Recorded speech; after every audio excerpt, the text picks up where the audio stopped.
Hi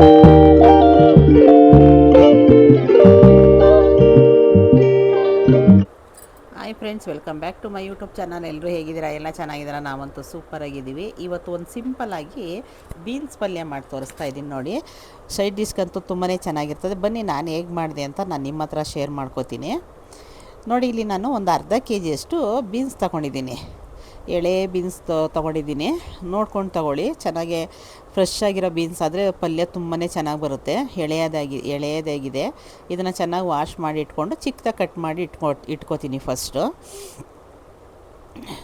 ನಾನಿಲ್ಲಿ ಒಂದು ಕಡಾಯಿ ಇಟ್ಟಿದ್ದೀನಿ. ಕಡಾಯಿ ಸ್ವಲ್ಪ ಬಿಸಿ ಆಗಬೇಕು. ಅಲ್ಲಿ ಒಂದು 3 ಸ್ಪೂನಷ್ಟು ಆಯಿಲ್ ಹಾಕ್ಕೊಂಡಿದ್ದೀನಿ. ಸ್ವಲ್ಪ ಸಾಸಿವೆ, ಸ್ವಲ್ಪ ಕಡಲೆಬೇಳೆ, ಸ್ವಲ್ಪ ಉದ್ದಿನಬೇಳೆ, ಸ್ವಲ್ಪ ಫ್ರೈ ಆಗಬೇಕು.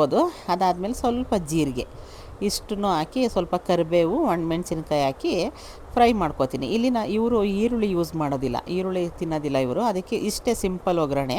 ತುಂಬಾ ರುಚಿಯಾಗಿರ್ತದೆ. ನೀವು ಒಂದು ಸಲ ಟ್ರೈ ಮಾಡಿ ನೋಡಿ, ಹೇಗೆ ಬಂತು ಅಂತ ಕಮೆಂಟ್ ಬಾಕ್ಸಲ್ಲಿ ಕಮೆಂಟ್ ಮಾಡಿ ತಿಳಿಸಿ. ನೋಡಿ, ನಾನು ಚಿಕ್ಕದಾಗಿ ಕಟ್ ಮಾಡಿ ಇಟ್ಕೊಂಡಿದ್ದೆನಲ್ಲ ಬೀನ್ಸ್, ಅದರೊಳಗಡೆ ಎಣ್ಣೆಲೇ ಚೆನ್ನಾಗಿ ಫ್ರೈ ಮಾಡ್ತಾಯಿದ್ದೀನಿ. ನಾನು ನೀರು ಸೇರಿಸ್ತಾ ಇಲ್ಲ. ಮುಚ್ಚಿಟ್ಬಿಟ್ರೆ ಅದೇ ಬೆಂದೋಗುತ್ತೆ. ಅದಕ್ಕೆ ನಾನು ನೀರು ಸೇರಿಸಿಲ್ಲ. ಒಂದು ಸಿಮ್ಮಲ್ಲಿ ಇಟ್ಕೋಬೇಕಷ್ಟೇ. ಯಾವುದೇ ಒಂದು ಪದಾರ್ಥ ಮಾಡೋದು ಸ್ವಲ್ಪ ಸಿಮ್ಮಲ್ಲಿ ಇಟ್ಕೊಂಡ್ರೆ ಬೇಗ ಬೆಂದೋಗುತ್ತೆ. ಅದಕ್ಕೆ ಸ್ವಲ್ಪ ಅರಿಶಿನ, ರುಚಿಗೆ ತಕ್ಕಷ್ಟು ಉಪ್ಪು, ಇಷ್ಟೇ ನೋಡಿ.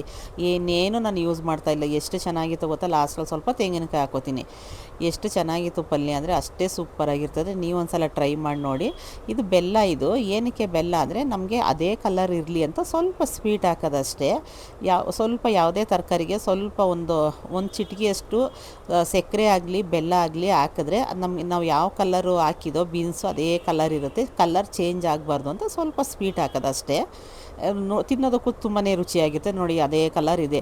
ಇಲ್ಲಾಂದರೆ ನಾವೇನಾರು ಸ್ವಲ್ಪ ಸಿಹಿ ಹಾಕಿಲ್ಲ ಅಂದರೆ ಸ್ವಲ್ಪ ಕಲರ್ ಚೇಂಜ್ ಆಗೋಗುತ್ತೆ. ಅದು ಬೀನ್ಸ್ ಬೇಯ್ತಾ ಸ್ವಲ್ಪ ಕಲ್ಲರು ಕಪ್ಪು ಕಲರ್ ಬರುತ್ತೆ. ಅದಕ್ಕೆ ಅದು ಬರಬಾರ್ದು ಅಂತಲೇ ನಾವು ಅದನ್ನು ಸೇರಿಸೋದು, ಸ್ವಲ್ಪ ಸ್ವೀಟ್ ಸೇರಿಸೋದು. ಇವ್ರ ಮನೆ ಸಕ್ಕರೆ ಖಾಲಿಯಾಗಿತ್ತು, ಅದಕ್ಕೆ ಸ್ವಲ್ಪ ಬೆಲ್ಲ ಸೇರಿಸಿದ್ದೀನಿ ನಾನು.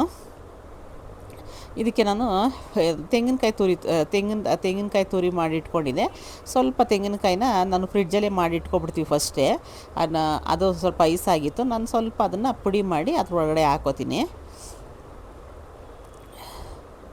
ಫ್ರೆಶ್ ತೆಂಗಿನಕಾಯಿ ಹಾಕಿದ್ರೆ ಇನ್ನೂ ಚೆನ್ನಾಗಿರ್ತದೆ. ಯಾಕೆಂದರೆ ಇವರು ತೆಂಗಿನಕಾಯಿ ಕೆಟ್ಟೋಗುತ್ತೆ ಬಿಸಿಲುಗಾಲ ಅಂದ್ಬಿಟ್ಟು ತುರಿದ್ಬಿಟ್ಟು ಫ್ರೀಝರಲ್ಲಿ ಇಟ್ಕೊಬಿಡ್ತಾರೆ. ಯಾವಾಗ ಬೇಕಾದ್ರೂ ಯೂಸ್ ಮಾಡ್ಕೊಬೋದು ಅಂತ ನೋಡಿ. ತೆಂಗಿನಕಾಯಿ ಹಾಕಿದ್ದೀನಿ. ತೆಂಗಿನಕಾಯಿ ಹಾಕಿದ್ಮೇಲೆ ಸ್ವಲ್ಪ ಫ್ರೈ ಮಾಡಬೇಕು. ಯಾಕೆಂದರೆ ಬಿಸಿಲುಗಾಲದಲ್ಲಿ ಬೇಗ ಕೆಟ್ಟೋಗುತ್ತೆ ಪಲ್ಯ.